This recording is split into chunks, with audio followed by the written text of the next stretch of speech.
Hi friends, welcome to this video. In this video we are going to discuss about the question of election petition in supreme court of India. जो भी political parties वगैरह जो होती हैं election जो हैं वो held करवा जब उनके इलेक्शंस वगैरह होते हैं संवैधानिक रूप से, and if there is any doubt and dispute relating to their result, तो क्या होता है कि वो पार्लियामेंट के प्रेसिडेंशियल और वाइस प्रेसिडेंशियल इलेक्शन एक्ट 1952 के अंतर्गत उनकी जो पेटिशन है वो सुप्रीम कोर्ट में फ़ाइल की जाती हैं। उसके बारे में मैं इन्फॉर्मेशन दे रहा हूँ। अब इसमें जो शुरू में जो लाइन है वो आप कैसे लिखोगे, an application calling in question an election. एक एप्लीकेशन हम फाइल कर रहे हैं जिसमें किसी जो कोई इलेक्शन हेल्ड हुआ है उसको हम क्वेश्चन उठा रहे हैं, तो ऐसी एक एप्लीकेशन फाइल की जा रही है, ये हम लिखेंगे। ठीक है। उसके बाद ऐसी जो एप्लीकेशन है वो जो फाइल की जाती है वो supreme court order 46 supreme court rules 2003 part 3 के सुप्रीम कोर्ट रूल्स 2013 पार्ट 3 के अंदर में हम कोर्ट में फाइल कर रहे हैं। इसकी जो फ़ीस है कोर्ट फीस वो 20,000 है और सिक्योरिटी डिपॉजिट है वो 50,000 है। सिक्योरिटी डिपॉजिट इसलिए लिया जाता है जब कोर्ट की कोई कार्रवाई चलती है तो उसमें बहुत सारी फ़ीस लगती है, पेपर वगैरह की, सर्विसिंग वगैरह कराने की। ये पैसा अल्टीमेटली कटेगा उसकी जो सिक्योरिटी डिपॉजिट है उसमें से, और एट द एंड रजिस्ट्रार इसकी इन्फॉर्मेशन कोर्ट को देगा कंक्लूजन के टाइम पे, ऑर्डर पास करते टाइम समय। और उसके बाद ये जो पैसा है ये किसको दिया जाएगा और किससे लेके किसको दिया जाएगा, ये सारी चीज़ें कोर्ट के ऑर्डर में मेंशन होंगी। तो ये चीज़ मैंने आपको बता दी है।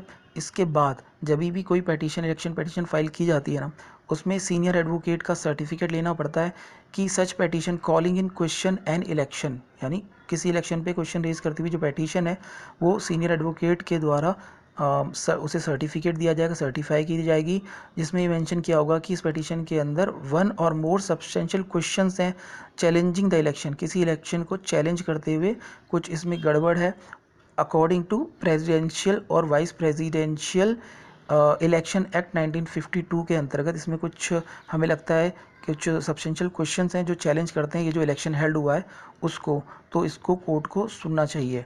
अब होता ये है जो इलेक्शन पेटिशन आपने दी उसमें साथ में पेटिशनर का एक एफिडेविट भी होगा कि मैं पेटिशनर हूँ, मैं इसीलिए पेटिशन बन रहा हूँ क्योंकि मैं अफेक्टेड पार्टी हूँ। अपना राइटफुल जो उसका एक स्टेचर है वो बताएगा कि मैं क्यों पेटिशनर बन रहा हूँ। दूसरा वो उसमें प्रॉपर नंबरिंग होगी, प्रॉपर पैराग्राफिंग होगी, हर पैराग्राफ में क्लियरली मेंशन करेगा वो जो भी उसे चीज़ बतानी है।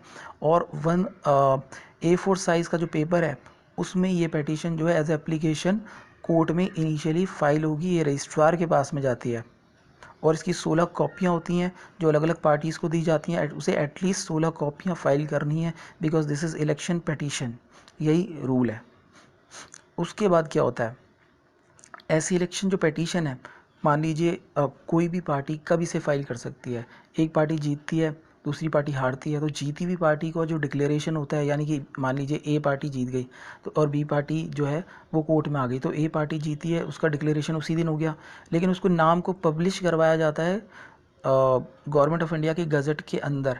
तो ऐसे पब्लिकेशन जब हो गया उसके नाम का, उसके 30 दिन के नॉट आफ्टर देन 30 डेज़, यानी 30 दिन से पहले, ख़त्म होने से पहले पहले जो एग्रीव पार्टी है, डिससेटिस्फाइड पार्टी है, वो कोर्ट में फाइल कर देगी इस पेटिशन को, इस केस को कि मेरा केस सुन लो 30 दिन के अंदर अंदर।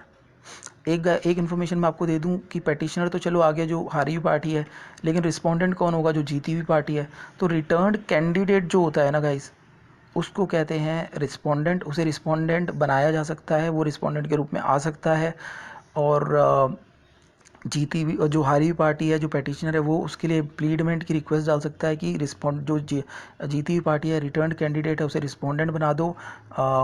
Election secretary to the election commission, उसे यहाँ पे रिस्पोंडेंट बना दो। रिटर्निंग ऑफिसर जो वहाँ पे थे, यानी जो जो इलेक्शन प्रक्रिया में जो वहाँ पे ऑफिसर लगे होते हैं, जो वहाँ पे ऑफिसर थे इलेक्शन कमीशन के, उनको यहाँ पे रिस्पोंडेंट बना दो। अटॉर्नी जनरल को रिस्पोंडेंट बना दो।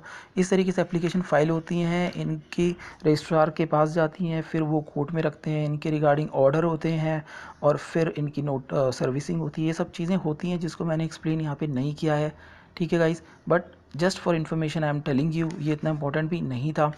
उसके बाद सबसे पहले upon presentation of A petition the same shall be posted before A bench consisting of not less than 5 जजेस ऑफ फॉर प्रिलिमिनरी हेयरिंग, यानी जब ऐसी पेटिशन दी जाती है प्रेजेंटेशन के लिए तो उसे कम से कम 5 जजों की बेंच के आगे लगाया जाता है, जहाँ पे वो ये डिसाइड करते हैं कि इसकी हेयरिंग और आगे हम कब करने वाले हैं। इसमें एक सर्विसिंग के लिए नोटिस इशू किया जाता है कि दूसरी पार्टी को भैया सच सच नोटिस भेज दो, उनको कोर्ट में बुला लो। प्रिलिमिनरी हेयरिंग में अगर कोर्ट को ये लगता है कि ये जो केस मेरे पास आया है, पेटिशन जो आई है अंडर रूल 22, अगर इसमें कुछ हमें दम नहीं लगता तो हम इसे डिसमिस भी कर सकते हैं, देन एंड देयर ओनली, तो ये केस ही ख़त्म हो जाएगा जो भी है। अगर उस कोर्ट को लगता है कि इसे हमें सुनना चाहिए तो आप फर्दर इसे ऑर्डर कर देंगे कि हम इसे फर्दर सुनेंगे, और इसकी जो प्रोसीडिंग्स हैं वो उसी रूप में चलती हैं, उसी तरीके से चलती हैं जैसे कि ओरिजिनल ज्यूरिसडिक्शन के अंदर दूसरे केसेस की प्रोसीडिंग्स चल रही होती हैं। ये इंपॉर्टेंट चीज़ है गाइस। अब बीच में क्या होता है, जब कोर्ट केस कोई चल रहा होता है, अगर कोई पार्टीज़ कहती है कि नहीं मैं अपना नाम वापस लेना चाहता हूँ, उसका नाम स्ट्राइक ऑफ हो सकता है, वो पार्टी केस वापस ले सकती है, उसके बदले किसी और को पार्टी बनाया जा सकता है। तो रिस्पोंडेंट अगर वापस चला जाता है या पेटिशनर वापस चला जाता है तो बचे हुए लोगों में से किसी को मेन पेटिशनर, मेन रिस्पोंडेंट वगैरह बनाया जा सकता है। ये सब अंडर सेक्शन 27, 28। 27 में पेटिशनर के लिए सब्स्टिट्यूशन होता है, 28 में रिस्पोंडेंट के लिए सब्स्टिट्यूशन होता है। तो ये आप पढ़ लीजिएगा। बस इसमें इतना ही है कि अगर एक पार्टी हटना चाहती है तो दूसरी पार्टी उसे सब्स्टिट्यूट कर सकती है कोर्ट के ऑर्डर से। और इसमें क्या होता है कि जो भी पार्टी हटेगी कोर्ट के ऑर्डर वगैरह से, अगर वो हटती है तो उसको जो बैलेंस बचा होता है 50,000 में से वापस हो जाएगा। जो नई पार्टी आएगी उसे 50,000 वापस दोबारा से कोर्ट में जमा करना होगा। अब मेन थिंग इज़, अगर कभी भी ये केस, देखिए कभी ना कभी तो ये केस ख़त्म होगा, कंक्लूजन वाला जब इसे सीएवी किया जाएगा, कंक्लूजन किया जाएगा, इसकी इन्फॉर्मेशन जो है वो दी जाएगी सारी पार्टीज़ को नोटिस के द्वारा, रजिस्ट्रार के द्वारा, कि भाई एक पर्टिकुलर केस सीएवी हो गया और पर्टिकुलर डेट पे इसको हम जो है इसका ऑर्डर पास कर दिया जाएगा। द रजिस्ट्रार, कोर्ट के सामने जो रजिस्ट्रार है, इसके अंदर जो भी खर्चा हुआ, कोर्ट फीस वगैरह जितना भी खर्चा हुआ है कोर्ट के अंदर, इसकी इन्फॉर्मेशन हेयरिंग के टाइम पे जो है वो कोर्ट को दे देता है, ऑनरेबल जजेस को दे देता है। और जब वो पास करते हैं order, when filing when passing final order under rule 37, आप ये याद कर लीजिए, रूल 37 ऑर्डर 46 के अंदर जब भी कोर्ट फाइनल ऑर्डर पास करेगा तो कोर्ट ये बताएगा कि कितना कितना खर्चा हुआ है इन प्रोसीडिंग्स के थ्रू, इस पेटिशन के अंदर, और कौन ये खर्चा पे करेगा और किसको ये खर्चा पे किया जाएगा। ये सारी इन्फॉर्मेशन कोर्ट देगा at the time of hearing, और ये ऑर्डर में मेंशन होगा। After announcement of order, registrar जो है उसकी कॉपी जो है सेंट्रल गवर्नमेंट को भेज देगा पब्लिश कराने के लिए ऑफिशियल गजट के अंदर। तो ये बहुत इंपॉर्टेंट चीज़ है। One more thing I will tell you, जो भी पार्टी पेटिशनर बनती है और जो भी पार्टी रिस्पोंडेंट बनती है, इनकी इन्फॉर्मेशन भी जो official gazette of supreme court of India है इसके अंदर डलवा दी जाती है कि सेम सेम पार्टी यहाँ पे पेटिशनर है, रिस्पोंडेंट है। अगर कोई पार्टी हटती है ना, अपना नाम वापस ले लेती है, या जब ये केस जो है वो डिसमिस हो जाता है, ये सारी इन्फॉर्मेशन जो है गजट में डाली जाती है। तो गाइज़ इस तरीके से इलेक्शन पेटिशन जो है वो कोर्ट में आती हैं। सबसे पहले रजिस्ट्रार के पास, रजिस्ट्रार से उनको कोर्ट में लगवाया जाता है पर्टिकुलर डेट पे। वहाँ से पहले उनको 5 जजेस होते हैं, वो आगे ऑर्डर करते हैं इसे हमें कब सुनना है। जब वो सुनते हैं दूसरी पार्टीज़ को बुलाया जाता है, इन सब की इन्फॉर्मेशन जो है एक दूसरे को दी जाती है, नोटिस होता है, ऑर्डर होता है, सारी इन्फॉर्मेशन जो है स्टेप बाय स्टेप चलती है। जो भी ऑर्डर होता है या कोई पार्टीज़ आती हैं जाती हैं, सब की इन्फॉर्मेशन जो है रजिस्ट्रार के थ्रू फिर गजट में पब्लिश करा दी जाती है। तो बस ये है election petition. 20,000 rupees fees, 50,000 security deposit, rule 46 part 3 supreme court rules 2013। और ये किस बेसिस पे सुप्रीम कोर्ट में आती हैं? Presidential and vice presidential election act 1952 के अंतर्गत ये सारी जो पेटिशंस होती हैं, इलेक्शन पेटिशंस, वो कोर्ट में आती हैं। सीनियर एडवोकेट आपके जो है वो सर्टिफाई करेगा आपकी पेटिशन। आपको एक जो एडवोकेट है वो सुप्रीम कोर्ट में रिप्रेजेंट करेगा। ये सब चीज़ें आपको देखनी है।